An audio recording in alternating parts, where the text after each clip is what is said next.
Although my interest in Rolex does span to include some of the most commonly appreciated models like the Datejust, the Day-Date, the Explorer, and the GMT Master, I do find myself being more drawn to the underdog pieces from the brand. I don't do this to be a contrarian. There's just this whimsical expression that comes out in certain Rolex models that you often don't see from the brand, which I find refreshing. At the top of the list of watches that fit this mold I just described is the Rolex Explorer II 16570, specifically the Polar Dial. This watch has been in my collection for 6 years, and despite time passing, I'm still impressed by it.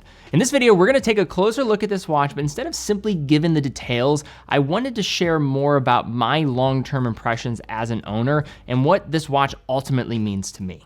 Chances are, if you found yourself clicking on this video, you are into watches enough to know the general backstory of the Explorer II, being first created in 1971 with the 1655, designed specifically for cave explorers who could track hours on a 24-hour scale with the help of an additional hand, which was useful given the lack of daylight visibility, making for the passing of time bewildering for these type of people. That context was cool and all when I was first getting into this watch and learning about it, but where I found my fixation was the 16570, the third official reference in the Explorer II family that lasted from 1989 to 2011 and delivered on many aspects I appreciated. One, its case at 40 millimeters as opposed to the now 42 millimeters was more to my liking. The shift to a slimmer red GMT hand I found to be a perfect balance to the funk that this family constantly upheld, and it being a perfect representation of legibility with its Polar Dial. Now, my path to Rolex started with the Datejust, like many who got into the brand before the hype culture of the Rolex steel sports craze. And if you are in the market for a Rolex steel sports watch, chances are you find yourself in one of two camps. One, someone who wants the utility through modern materials that offer a tasteful yet eye-catching nature without being overly ostentatious. Or two, you prefer the vintage under-the-radar looks that come with the 5-digit references or before. Suppose you find yourself in the latter party. In that case, you are okay with foregoing ceramic bezels for less reflective materials, you like more restrained cases, and value pieces that are more closely tied to the watches as instruments concept of many of the legendary designs from Rolex.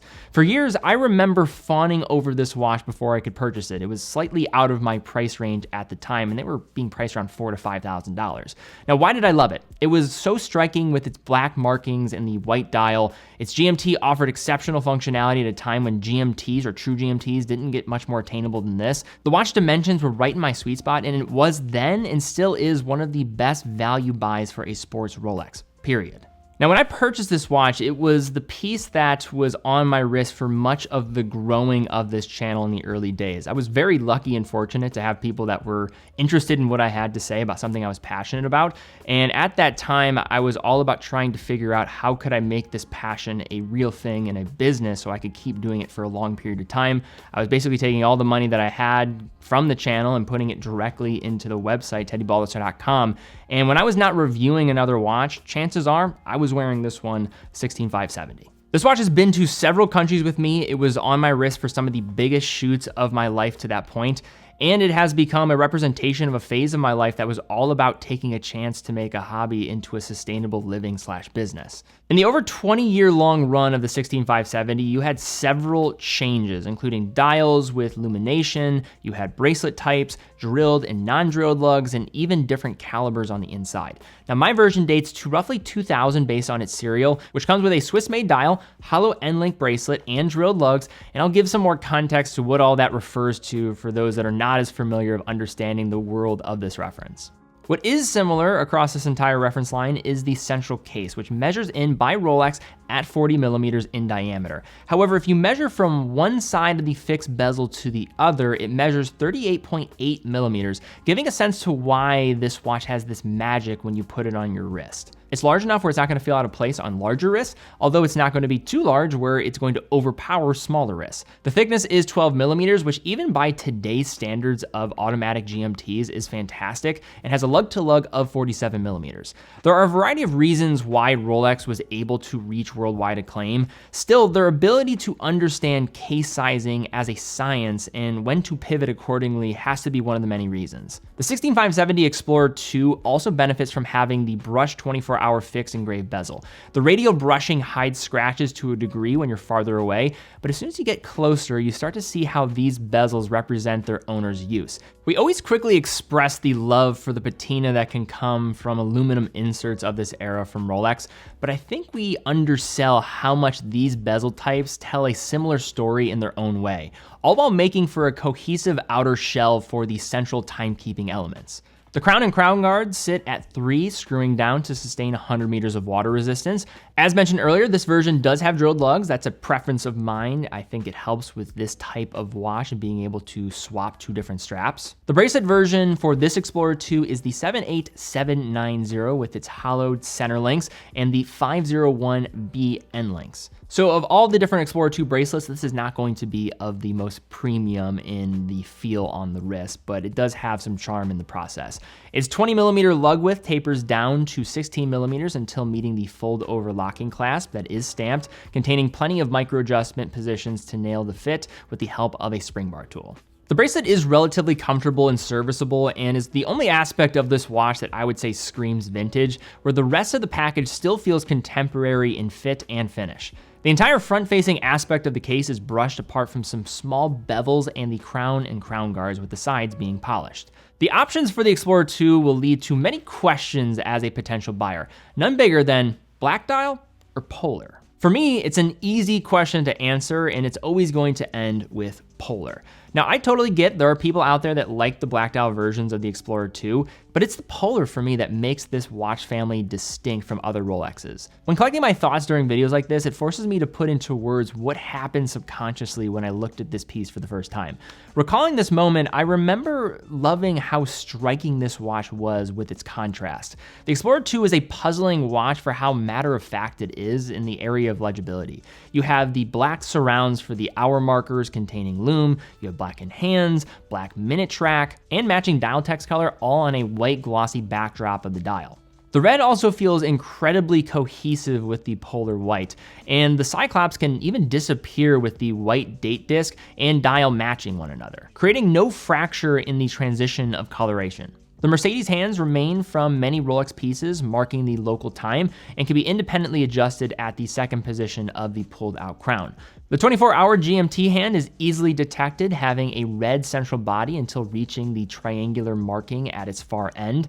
At the lower portion of the dial, we see the hint into what type of luminescent material is being used. Like other watches from the crown in the 1990s, this is where we can see that abandoning of tritium, swapping to luminova and eventually to superluminova. With the variety of luminescent material options that span this reference's long production run, you have drastically different looks that can be achieved with tritium, given its life cycle of lumination and milky patina that can take place. But then Rolex shifted away from tritium around 1998, where then you'll no longer see the T markings at the farthest outskirts at 6, shifting to Swiss sign dials, which indicated the use of luminova. And then around 2000s, we would see the adoption of the Swiss made sign dials that would showcase the use of superluminova. This detail is one of the easiest ways to ID the relative age of a watch produced during these years from Rolex, with mine containing superluminova still shining just as well as it did likely 25 years ago with its green hue. So I won't bother saying much about this case back, as it is closed and in the typical Rolex Oyster case fashion,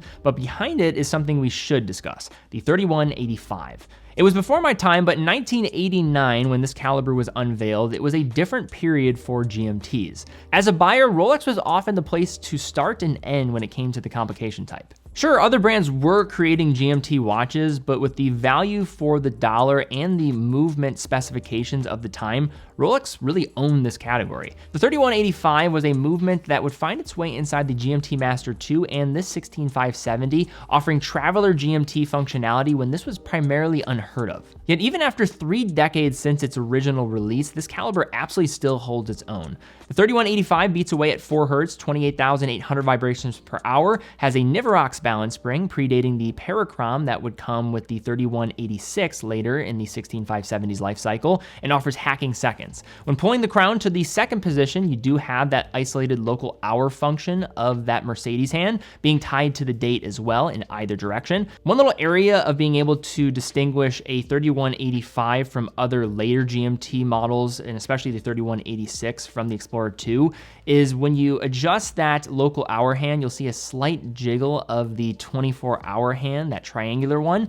It's very subtle, but this is something that people bring up, and it's a point that's discussed frequently as a criticism, which probably demonstrates how stellar these movements are, because as an owner of one of these pieces for years, this is a complete non-issue for daily wear, in my opinion. After having this watch for 6 years, you begin to see why Rolex relied on it for well over a decade, as it still runs within chronometer spec and hasn't needed a service on my side, all while still managing to hold its reserve well at 50 hours on a full wind. Simply put, chronometrically, this watch is still hanging with what most brands are putting out today. So I was recently hanging out with one of my good childhood friends, and we've known each other for well over 2 decades now.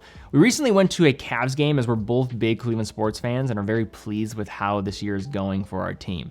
Now, there have been unbelievable highs and unfortunate lows in our lives while we have been friends with one another.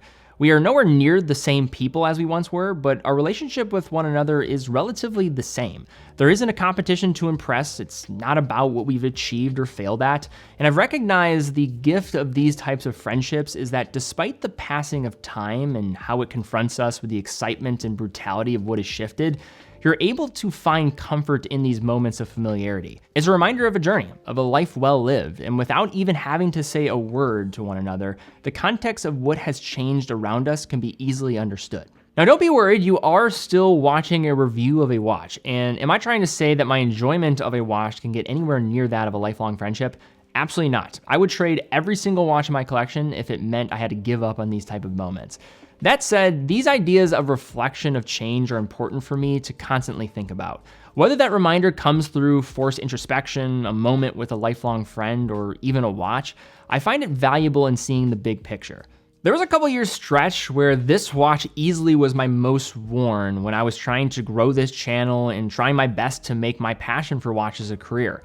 I never shied away from wearing this piece. It shows its wear and its general age. The watch is one of the best representations of legibility through contrast in the industry, all while wearing amazing on my wrist. The 16570 might not be one of Rolex's most sought after watches, and although still holding up well, it isn't as buttoned up as the Crown's modern creations. Yet each time I grab for it, it reminds me of one of the most dramatic times in my life and encapsulates how a symbol of familiarity amidst change is often a key for gratitude.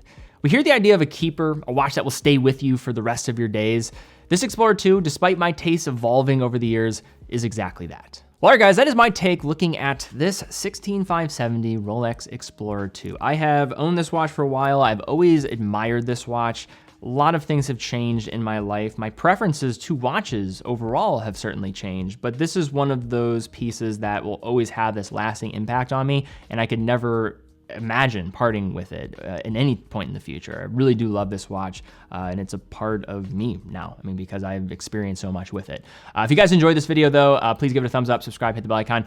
Some of these personal videos like this, I sometimes feel weird, honestly, because I'm not talking about just the matter of fact type of information that I think you guys come for all the time. But if you do enjoy these videos, it's a great indicator to me that you like when I talk about aspects of my collection. I think this is a better way of going about it for me because I can really key in on what exactly this watch means to me and can give that perspective a little bit more specifically to the watch itself. So if you want to see more of this, let me know in the comments down below. Give this video a thumbs up. Also, be sure to check out teddyballister.com, full authorized dealer for over 30 brands, how we're able to continue to produce content on this channel. It's not through having the brands pay us to make content. We don't take a dime from brands to do so. We are able to sell watches, and that allows us to keep going. So if you guys are in the market for a watch, we'd absolutely love to have your business. We have 35 brands available for sale on our website, also have a boutique here in Cleveland, Ohio. So if you're ever in the area, please do stop in. That store is run by watch people. They've been on this journey with me and love what they do just as much as I do. Also, if you're online and have a question about a watch we have available for sale, feel free to reach out to us on live chats, a little bottom bubble